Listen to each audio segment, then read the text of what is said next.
Merhaba, ismim Yasin. PPC Gıda'da teknik müdür pozisyonunda görev alıyorum. Şirketimizin ismi PPC Gıda. Potamya ismi adı altında ürünler çıkarıyoruz. Şirketimiz İstanbul merkezli, fabrikamız Balıkesir Manyas'ta. Yaklaşık bir sene önce biz cips üretimi için Atlas firmasıyla iletişime geçtik ve onlardan uygun makineleri istedik. Yaklaşık bir senedir de Atlas makineleri aldık ve şu anda kullanıyoruz.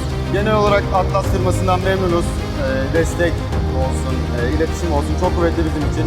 Önemli olan zaten makineleri aldıktan sonraki destek süreci. Ben teknikte olduğum için benim için daha da önemli oluyor. Bunlar için bana her türlü desteği sağlıyorlar.